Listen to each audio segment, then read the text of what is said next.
Power has a scent. You can feel it before a word is spoken, before a hand is shaken. It's in the way someone walks into a room, not rushing, not searching, not proving. It's in the stillness, the quiet, the gravity. Real power is not loud. It doesn't need to be.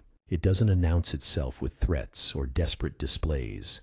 The strongest kind of power lives in restraint. It's the suggestion of what could happen, not the chaos of what's already happening. And that's the first truth you have to learn. The moment people can predict you, they can control you. So you must become unreadable, unreachable. A presence they feel more than they can measure. Niccolo Machiavelli, the strategist of princes, understood this well. His lesson was simple. Power is not a mask you wear for special occasions. It is a system, a way of moving, thinking, and responding so ingrained into you that it becomes instinct. What follows are the habits that form that system, the daily, almost invisible choices that turn a person into a figure others fear to cross. Habits so natural, they no longer feel like tactics. They feel like who you are. Habit 1. Control your accessibility. Most people lose power before they ever have it, because they are too available. They think being everywhere, answering everything, and pleasing everyone makes them important. It doesn't. It makes them cheap. The powerful know you cannot be consumed like tap water. Machiavelli warned that a prince should appear accessible, but never truly be accessible. Familiarity does not breed intimacy. It breeds contempt. If people can drain your attention at will, they will never respect it. So you build your first invisible shield. Scarcity. You're not always in the room. Your responses are not instant. Your time is not free. And yet, when you appear, people notice. Because access is earned. Then you build the second shield, irreplaceability. You master something so uniquely, so singularly, that no one can do what you do. You become both rare and essential. And when you are rare and essential, the system bends around you, not the other way around. Habit 2. Build alliances from the high ground. The powerful do not walk alone, but they also never build alliances from emotion. They understand what Machiavelli made clear. Alliances are tools, not shrines. You connect from usefulness, not neediness. You can be warm, you can be generous, but you are never dependent. Compliment in public. Observe in silence. Cut in private. Give just enough to make people feel close, but never enough to be exposed. And always, always, keep the higher ground. If they need you more than you need them, you are safe. The moment you lean emotionally, you hand them the leash. The powerful man never leans. He builds bridges, but only when he controls the terms of the crossing. Habit 3. Refine your presence into gravity. Once your foundation is built, the game changes. Real power isn't about being visible, it's about being felt. You stop chasing dominance, you stop fighting to be heard. Instead, you develop control so quiet it feels like gravity. Strategic, calibrated, lethal without ever raising your voice. Machiavelli knew this distinction well. Power that screams is temporary. Power that shapes the room without trying, that's the kind that lingers. It's not about the noise you make. It's about the rules you set without speaking. Habit 4.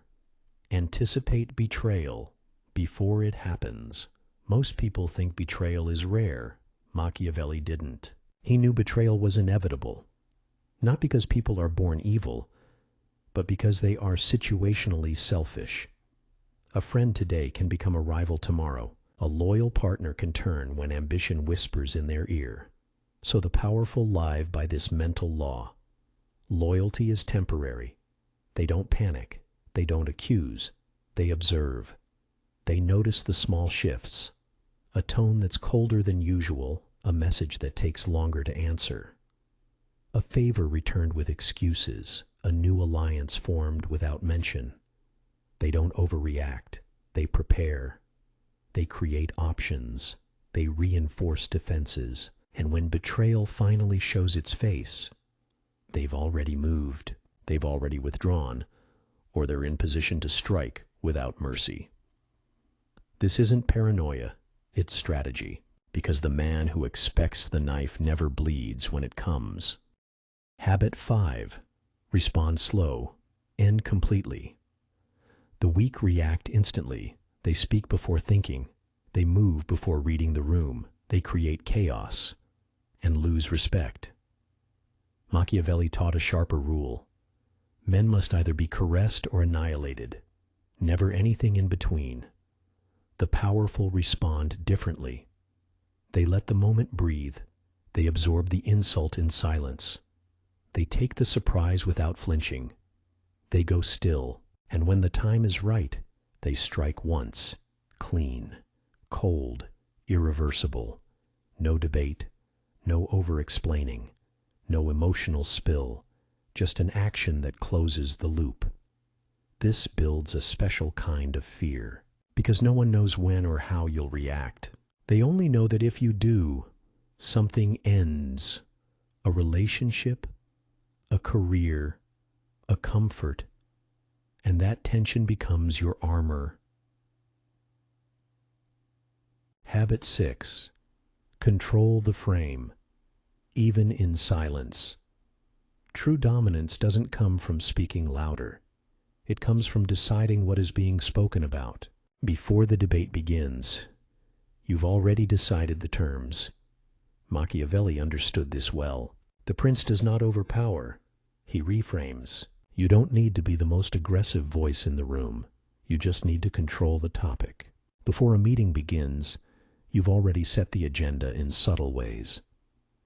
Before accusations land, you've shifted the discussion. You use phrases like, "That's not the real issue here," or "Let's focus on outcomes, not blame." Even in silence, you project control. Your posture speaks for you. Your stillness creates hierarchy.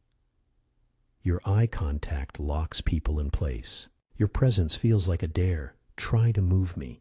And when you finally do speak, you speak in frameworks. You create mental scaffolding others must climb. They are no longer arguing with you. They are playing inside your structure. Habit 7. Operate in shadows. Reward in public. Machiavelli warned, public praise isn't sentiment, it's strategy. What the powerful do in private shapes their control. What they reveal in public shapes their loyalty base. In the shadows, decisions are made, alliances are formed, punishments are delivered quietly, without spectacle, without blood. A rival doesn't get humiliated, they get vanished, an invitation withdrawn, access silently cut off, no explanation given. The absence speaks louder than outrage. But rewards, those happen in public view. A compliment where others can hear it, a gift in front of a crowd, a visible gesture of approval. Why? Because public favor creates competition for your approval. It makes people chase you. It turns loyalty into a currency others fight to earn. The powerful understand generosity is a weapon. It is kindness with teeth. Habit 8. Evolve constantly, but silently. This is the most dangerous habit of all. The weak plateau. They reach comfort. They collect applause. And inside that comfort, they begin to rot. The powerful do the opposite. They evolve, but in the dark. They rebuild themselves like assassins, quietly, without the need for validation. They identify weaknesses and remove them in private. They develop new skills and reveal them only when the timing turns them into weapons.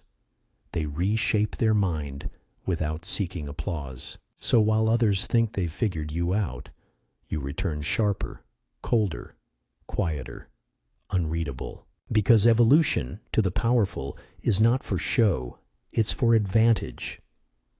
The old version of you is discarded. A new one takes its place. Impossible to predict, impossible to match. The transition from habits to systems. Here is the turning point. Habits are not enough. Anyone can mimic a habit for a week. Anyone can imitate confidence for a meeting. But under pressure, imitation cracks. Machiavelli's true lesson was this: power is sustainable only when it is systemized, when the habits are no longer tactics, but instincts. When you don't have to remember to be composed, you simply are. When you don't have to think about scarcity, it's just the way you operate. This is when power stops being something you do and becomes something you are. System 1. Ritualize reflexes. Most people wait for conflict to test their composure. The powerful train it daily. They rehearse stillness until it's second nature. They practice measured speech until no insult can trigger an uncalculated outburst. They do not wait for a public challenge to learn self-control. They engrave it into their nervous system. It's mental muscle memory, reflexes so trained that when the heat rises, the reaction is automatic. Where others stutter, they speak slowly. Where others flinch, they don't blink. Where others overreact, they wait. And that patience, that refusal to be baited, becomes the first signal of dominance. System 2. Separate image from self. Most people live as if their reputation is their identity. When someone insults their image, they react as if they've been attacked personally. The powerful create distance. They understand their image is a tool, not their soul. They shape it intentionally, but they do not let it consume them. An insult is not a wound. A rumor is not a crisis. When the self and the image are separate, attacks bounce off the surface. And while others are busy defending their ego, the powerful are still moving forward. System 3. Build invisible leverage. Leverage is not about domination in the moment. It's about positioning yourself so that even if someone wants to harm you, they can't. The powerful are always gathering quiet advantages. They remember favors owed. They cultivate allies in unexpected places. They store information others overlook. They don't brag about what they know or who they influence. They keep it hidden until it matters. Then, when challenged, they don't fight openly. They pull a string, and something happens behind the scenes. A door closes for their enemy. A deal evaporates. A supporter disappears. Leverage is never loud. It is the silent current under your position. Invisible, but impossible to fight against. System 4. Master. The art of timing. Power isn't just about what you do. It's about when you do it. The weak act the moment they feel an impulse. The powerful wait. They study the terrain. They read the weather before they set sail. In war, the wrong timing turns victory into disaster. In politics, it turns influence into exile. The same applies to life. Strike too early, and people will resist you. Strike too late, and the opportunity vanishes. The powerful cultivate a sixth sense for ripeness. They don't force the moment. They prepare for it. They lay the groundwork quietly, so when they move, the world thinks it happened naturally. Timing is also about restraint. Knowing when not to act is as critical as knowing when to act. A skilled player can watch a rival walk into their own trap without lifting a finger. In the words of the ancients, let them dig their own grave. System 5. Blur your true capabilities. If people can measure you, they can match you. If they can predict you, they can trap you. This is why the powerful are never fully known. They reveal themselves in fragments, in curated glimpses. They let you underestimate them until it's too late. Sometimes they appear stronger than they are, to deter attack. Other times they appear weaker than they are, to invite mistakes. Both are weapons. Both are intentional. A man who reveals his full strength has already lost an advantage. A man who remains a question mark forces the world to tread lightly. When no one knows your ceiling, they will never know how close they are to it. System 6. Shape the environment. Don't just operate in it. Most people adapt to their environment. The powerful alter it. They tilt the table before the game starts. They choose the rules, the players, even the audience. This doesn't mean controlling everything. That's impossible. It means controlling the elements that matter most. They decide where the battle will take place. They set the terms of the negotiation. They frame the conversation before the other side speaks. When you control the setting, you don't have to win by force. You win because the other side never had a chance. It's the difference between playing on a random field and playing in your home stadium, in your weather, with your crowd.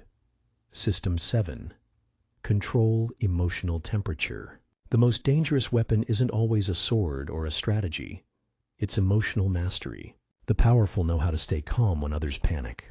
They know how to rise to passion when it serves them, and how to freeze their heart when it doesn't. Emotions are contagious. If you stay composed, you infect the room with your calm. If you escalate deliberately, you can ignite a storm at will. But the key is control. Uncontrolled anger is a liability. Uncontrolled excitement is an opening for manipulation.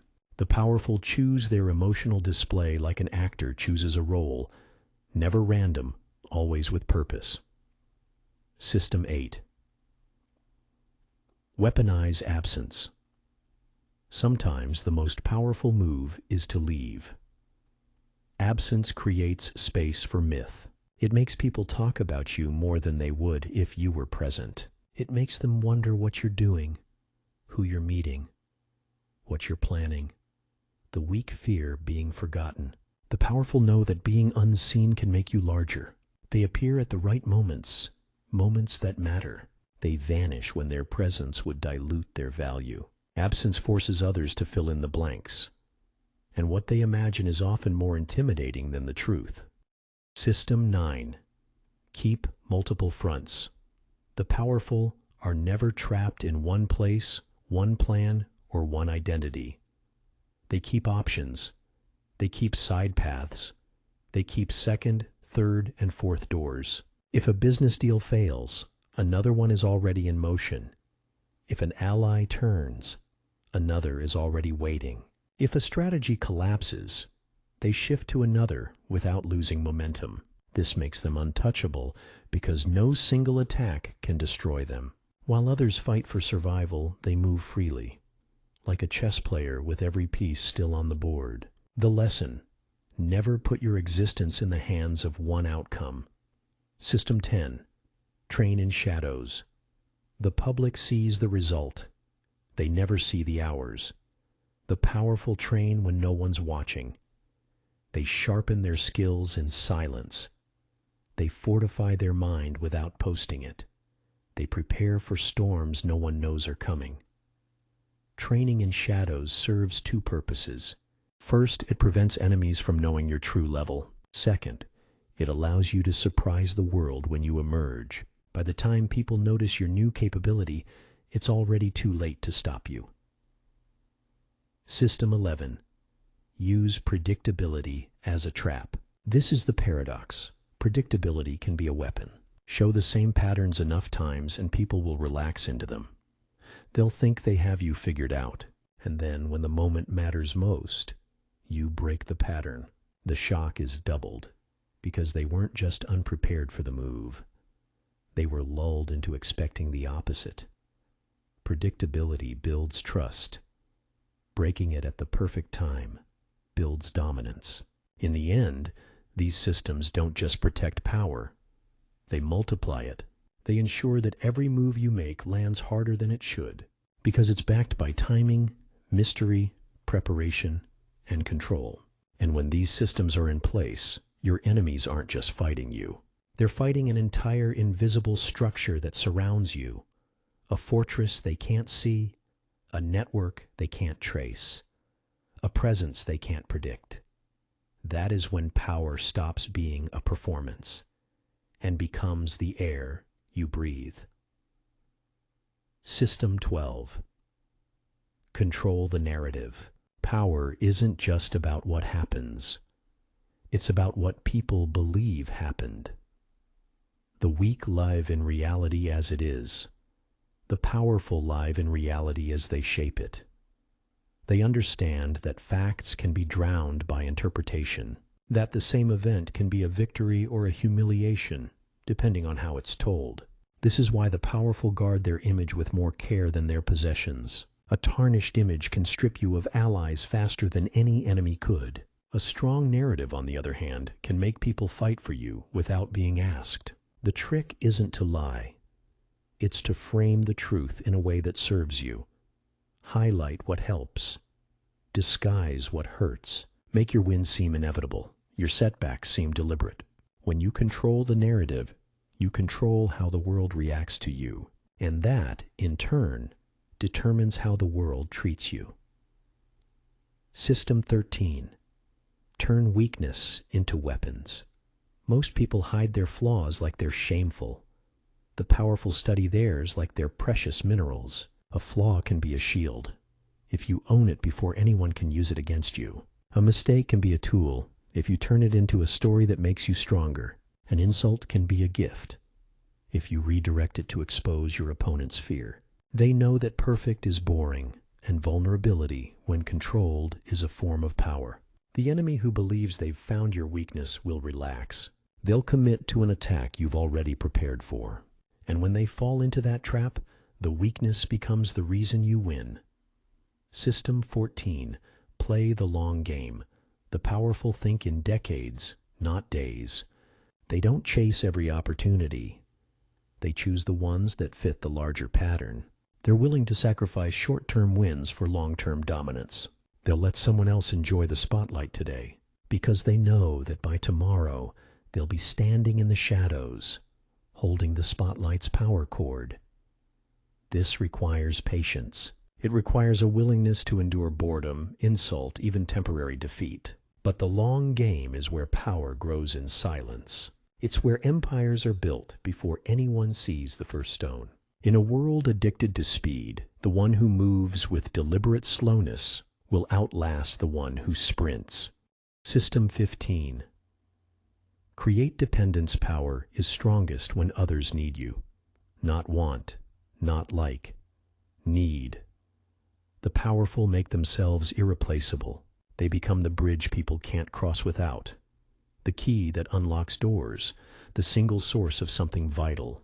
This dependence can be emotional, financial, strategic, or informational. It doesn't matter how. Only that removing you would hurt them more than helping you does. When others depend on you, they protect you, sometimes even against their own interests.